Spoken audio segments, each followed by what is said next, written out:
ఈ సజ్జనార్ సార్ ఏంటంటే 2021 ఆగస్టులో బీఆర్ఎస్ గవర్నమెంట్ పెట్టింది. అప్పుడు బీఆర్ఎస్ గవర్నమెంట్ ఒక పాలసీ ఏంటంటే ఈ ఆర్టీసీ మొత్తం నిర్వీర్యం చేయాలంటే ఒక పాలసీని పెట్టారు. ఆ పాలసీని అమలు చేస్తున్నాడు సార్. ఇక ఉద్యోగం రాదని పొట్ట గడవక తర్వాత కుటుంబ పరిస్థితులు అనుకూలించక ఇప్పటి వరకు ఏంటంటే రిమోట్ అయినటువంటి ఎంప్లాయీస్లో 16 మంది చనిపోయారు. స్పందిస్తుంది అన్న ఆశతోనే మేము ఆశాజనకాన్ని మేము చేసుకోవడానికి వచ్చాం, కానీ మాకు అది కూడా కనిపించట్లేదు. అంటే ఆ పాత్ర సజ్జనార్ గారికి చాలా ఉంది. మా ఉద్యోగులు మాకు ఇస్తే మా భార్య పిల్లలతో హాయిగా ఉంటామని చెప్పి రిక్వెస్ట్ చేస్తున్నాం. ఆర్టీసీలో ఉద్యోగుల తొలగింపుపై ఆగ్రహం వ్యక్తం చేస్తా ఉన్నారు ఉద్యోగస్తులు. మనతో పాటు కొంతమంది ఉన్నారు, వారితో మాట్లాడించే ప్రయత్నం చేద్దాం. చెప్పండి, అసలు ఉద్యోగస్తులను తొలగించడానికి ప్రధాన కారణాలు ఏమంటారు? ఎప్పుడు తొలగించారు? ప్రధాన కారణం అంటూ ఉద్యోగం తెలియచేంత కారణము అఫెన్స్ వీళ్ళు చేయలేదు. చిన్న మిస్టేక్కే శాశ్వతంగా ఉద్యోగం నుంచి తొలగించాలనేటువంటి పాలసీ ఏంటంటే ఈ సజ్జనార్ సార్ ఏంటంటే 2021 ఆగస్టులో బీఆర్ఎస్ గవర్నమెంట్ పెట్టింది. అప్పుడు బీఆర్ఎస్ గవర్నమెంట్ ఒక పాలసీ ఏంటంటే ఈ ఆర్టీసీ మొత్తం నిర్వీర్యం చేయాలంటే ఒక పాలసీని పెట్టారు. ఆ పాలసీని అమలు చేస్తున్నాడు సార్. అంటే మనం శాశ్వతంగా వదిలితే మ్యాన్ పవర్ తక్కువైంది కదా.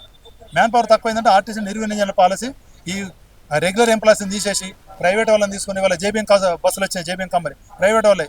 మా రెగ్యులర్ డ్రైవర్కు ప్రైవేట్ డ్రైవర్కి ఎంత తేడా ఉంటుంది? వీళ్ళందరూ ఒక రెస్పాన్స్ ఉంటారు, యూనిఫామ్తో వస్తారు. వాళ్ళు ఏంటంటే ఒక ప్రజలకు కానీ లేకపోతే ప్రభుత్వం భయపడతారు, వాళ్ళు ప్రైవేట్ వాళ్ళు ఎవరు భయపడతారు? అంటే ఈ యొక్క పాలసీ ఏంటంటే ఆర్టీసీని నిర్వీర్యం చేయాలనేటువంటి ఒక ఉద్దేశమే పాలసీ సజ్జనార్ సార్. అంటే ఎప్పుడు తొలగించారంటారు? మొత్తం ఎంతమందిని తొలగించారు, ఎప్పుడు తొలగించారు సార్? దీనిలో గత 5-6 సంవత్సరం నుంచి, 2 ఏళ్ళ నుంచి, 3 ఏళ్ళ నుంచి, ఇప్పుడు నిన్న ఆకమని ఒక 1 month back, 2 months back, 3 months back, ఎందుకంటే గత ఈ 3-4 ఏళ్ళ నుంచి కూడా తొలగించారు. వాళ్ళందరినీ ఈడీలు, ఆర్ఎంలు, డిప్యూటీ ఆర్ఎంలు రీఇన్స్టేట్మెంట్ చేసి అప్పీల కన్సిడర్ చేసేటువంటి పవర్ వాళ్ళకు ఉన్నా కూడా వాళ్ళ పవర్స్ కూడా మొత్తం తొక్కిపడేసాడు సజ్జనార్ సార్. అయితే మీరు రాష్ట్ర మంత్రి పొన్నం ప్రభాకర్ కానీ సీఎం రేవంత్ రెడ్డి కానీ కలవడం జరిగిందా దీనికి సంబంధించిన సమస్య? పొన్నం ప్రభాకర్ను 2 సార్లు కలిస్తే నేను సీఎం గారితో మాట్లాడి మీ సమస్యను కొలిక్కి తీసుకొస్తా అని చెప్పి అన్నాడు. ఆయనకి ఏదో విధంగా సమస్య పరిష్కరించి వీళ్ళందరినీ రీఇన్స్టేట్మెంట్ చేయాలని చెప్పి కన్సర్న్ మంత్రి గారికి ఉన్నది. అయినా మంత్రి గారితో కూడా ఏం నడవనిస్తలేదు. మాకు ఏకంగా గవర్నమెంట్ ఆఫ్ తెలంగాణ జీవో ఇచ్చింది. గవర్నమెంట్ ఆఫ్ తెలంగాణ ఇచ్చే జీవోనే దాన్ని తుంగలో చెప్తున్నట్టు ఇక తెలంగాణ గవర్నమెంట్ ఇప్పుడు జీవో అంటే సాధించిండు వికాసార్థిగా. ఇక ఉద్యోగం రాదని పొట్ట గడవక తర్వాత కుటుంబ పరిస్థితులు అనుకూలించక ఇప్పటి వరకు ఏంటంటే రిమోట్ అయినటువంటి ఎంప్లాయీస్లో 16 మంది చనిపోయారు. ఇంకా దీన్ని ఇట్లనే సజ్జనార్ సార్ దీన్ని సాగదిస్తే ఇంకా కొంతమంది కూడా చనిపోతారు. దీని మీద ఏంటంటే మేము ఇతను ఎస్టీ ఉన్నాడు, ఎస్సీ ఉన్నాడు, మొత్తం ఎస్సీ ఎస్టీలు ఏంటంటే మా మీదనే దమన కాడ ఎక్కువ చేస్తున్నాడు. దీన్ని ఏంటంటే జాతీయ లెవెల్లో కూడా గవర్నమెంట్ ఆఫ్ ఇండియాకి ఏంటంటే ఢిల్లీ పోయి ఆ నితిన్ గడ్కరీ గారికి అక్కడ కూడా ఏంటంటే ఆ జంతర్ మంతర్ టైం తీసుకొని అక్కడ దాకా దీన్ని తీసుకెళ్ళి 1/6/2025 నాడు ఇతను మా డ్రైవర్ ఇతనికి పెట్టాడని నేను మహమ్మద్ సిరాజ్ సన్నాబ్ అబ్దుల్ మన్నాన్ అని నేను హైదరాబాదు సోఫీ కాలనీలో గత 2 సంవత్సరాల నుండి నివసిస్తాను. కానీ 2-3 నెలల నుండి నా భార్య మరియు నా 3 పిల్లలు నన్ను వదిలిపెట్టి ఉద్యోగం లేదనే బెంగతోనే వాళ్ళు వెళ్ళిపోయినారు. ఇక నాకు ఉద్యోగం రావడానికి వస్తుందనే గ్యారెంటీ నాకు లేదు. కావున నా యొక్క ఫోన్ నంబరు లేపడం లేదు. మరి నేను ఒక్కడికి ఎన్నిసార్లు గడపాలి నాకు తెలియక నేను ఈరోజు ఆత్మహత్య చేసుకుంటాను. ఇట్లు ఎండి సిరాజుద్దీన్ లెటర్ పెట్టాను. ఖమ్మం జిల్లా. మేమందరం ఇన్వాల్వ్ ఉంటే చస్తే పరిష్కారం చావద్దు ఏదన్నా అయితే మీకు మేము అని చెప్పానంటే అతను అంటే ఇలా చాలామంది ప్రీవియస్ చనిపోయారు. ఈ విధంగా లెటర్లు పెడుతున్నారు. చెప్పడమ్మా మీ పేరు, మీరు ఏం చేసేవారు? నమస్కారం సార్, నా పేరు రజని. నేను ఆర్టీసీలో కండక్టర్ని. నన్ను గత 2014 నుంచి నన్ను first Kushaiguda depot appointment suspension removal గురయ్యాను. తర్వాత ప్రజాభవన్ అంతకుముందు కూడా నేను ట్విట్టర్లో కూడా ఎండీ గారికి కానీ పువ్వాడ అజయ్ కుమార్ అప్పుడు రవాణా శాఖ మంత్రి గారికి కానీ నేను ట్విట్టర్లో పెట్టాను, కానీ రెస్పాన్స్ లేదు. తర్వాత నేను ప్రగతి భవన్కి వెళ్ళాక మా స్టాఫ్ అంతా అక్కడ కలిశారు. అంటే నేనే అనుకున్నాను నాతో పాటు ఇంతమంది కార్మికులను కూడా బలి చేశారా అని చెప్పేసి నాకు అక్కడ సిచ్యువేషన్ చూస్తే కానీ నాకు అర్థం కాలేదు. అప్పటి నుండి కూడా అంతకుముందు సీఎం గారి దగ్గరికి వెళ్ళాక కూడా అప్పటి నుండి ఎవ్రీ ట్యూస్డే ఫ్రైడే మా సమస్యల్ని చెప్పుకోవడానికి సాల్వ్ చేస్తారు, ఈ సీఎం గారన్నా సాల్వ్ చేస్తారు అనే క్రమంలో తిరుగుతూనే ఉన్నాం. ఏదో సరే కొంచెం పాజిటివ్గా వస్తుంది, కానీ మొత్తం తుది నిర్ణయం అనేది ఒక స్టాండర్డ్ అనేది రావట్లేదు. నేను ఆల్రెడీ మళ్ళీ డ్యూటీలో లిఫ్ట్ అయ్యాను, మన రిమోల్ నుండి లిఫ్ట్ అయ్యాను. జస్ట్ 2 monthsకి మళ్ళీ నాకు డిఎస్లో పెట్టారు. స్పందిస్తుంది అన్న ఆశతోనే మేము ఆశాజనకాన్ని మేము చేసుకోవడానికి వచ్చాం, కానీ మాకు అది కూడా కనిపించట్లేదు. అంటే ఆ పాత్ర సజ్జనార్ గారికి చాలా ఉంది. సరే ఏదైనా కూడా ఒక ఎంప్లాయీ మీద డిపోస్ పేర్లో పెట్టాలన్నా రిమూవల్ సస్పెన్షన్లు అనేది నా పీరియడ్లో నేను 2006లో జాయిన్ అయ్యాను. ఇట్లాంటి ఇంత దారుణమైన సిచ్యువేషన్ ఎప్పుడు లేదు సార్. ఒకవేళ యాక్సిడెంట్ డిపోస్ పేర్లో పెట్టేవాళ్ళు మొత్తం డిపోల్ చేంజ్ చేయడం మెంటల్లీగా వాళ్ళు ఫిక్స్ అయిపోయారు. అసలు వాళ్ళు ఎంత క్రూరత్వం అంటే క్రూయాలిటీ, ఇంత క్రూయాలిటీగా ప్రవర్తిస్తున్నారు. కానీ అదనంగా కొత్త వాళ్ళు వస్తున్నారు, రిక్రూట్మెంట్ డిఎంలు సేల్ వేరే వాళ్ళు వస్తున్నారు అని అంటే కాదు. ఇంతకుముందు ఉన్న వాళ్ళే, వాళ్ళతో మాకు ఎప్పుడు కూడా ఎవ్రీడే మాకు డిఎంలు మా కండక్టర్ డ్రైవర్లు ఏంటి అనేది వాళ్ళకు తెలుసు. ప్రతి ఒక్కటి వాళ్ళకి క్షుణ్ణంగా అర్థమవుతుంది, డిపార్ట్మెంట్లో ఏం ప్రాబ్లమ్స్ ఉంటాయనేది వాళ్ళకి తెలుసు.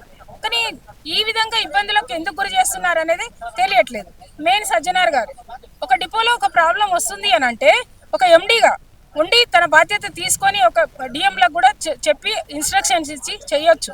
వాళ్ళ ప్రాబ్లమ్స్ ఏంది సాల్వ్ చేయండి. ఈ విధంగా మన వాళ్ళే ఒక ఆర్టీసీ ఎంప్లాయీ రోడ్డు మీదకి వస్తే మన వాల్యూ పోతుంది అనే ఆలోచనలో లేదు. అంటే ఎంత మందిని తొలగిస్తే వాళ్ళకి అంత హ్యాపీ. Yes, exactly. మొన్న కూడా రీసెంట్లో అవుట్ సోర్సింగ్ వాళ్ళని తీసుకున్నారు. మేము కూడా మళ్ళీ మీడియా ప్రజాభవన్కి వచ్చి మాట్లాడాము. అది కొంచెం ఉపశమనానికి వాళ్ళకి ఏం చెప్తున్నారంటే కొంచెం సాంకేతిక పరంగా కొంచెం ఆపేసాము అని చెప్తున్నారు. సాంకేతిక పరంగా ఉండడానికి అదేమో నెట్ ప్రాబ్లమా? ఇంకొకటి సార్, మేము ఇంత ఇప్పుడు స్టేట్ గవర్నమెంట్కి చెప్పుకుంటున్నాము, మేము సెంట్రల్కి కూడా వెళ్ళడానికి సిద్ధంగా ఉన్నాం. నెక్స్ట్ ఫర్దర్గా సెంట్రల్కే వెళ్తాం. మరికొంతమందితో కూడా మనం మాట్లాడించే ప్రయత్నం. చెప్పండి, అసలు ఎక్కడ మీరు ఏ డిపోకి సంబంధించిన వాళ్ళు, ఎప్పుడు తెలుసు? నాది Raniganj one depot sir. Raniganj one depot నాది వచ్చేసి టిమ్ మిషన్లు ఖరాబ్ కావడం వల్ల ఈరోజు నేను సస్పెండ్ అండ్ రిమూవ్ చేయడం జరిగింది. ఒక ఎంక్వైరీలో టిమ్ మిషన్ ఖరాబ్ అయిందని చెప్పేసి అద్రగణంగా టీటీఏ రాసిందని చెప్పడం కూడా జరిగింది. ఏంటంటే ఒక ప్యాసింజర్లని తప్పుదారి పట్టించేసి నా మీద వన్ సైడ్ చేసి రాయడం జరిగింది ఒక కేసు అనేది.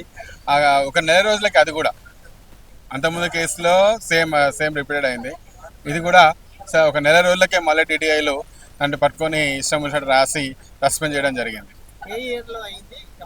2017 నుంచి 2018లో రిమూవ్ అయిపోయి 2017 జూలై 17 తారీఖు అయింది నాకు కేస్.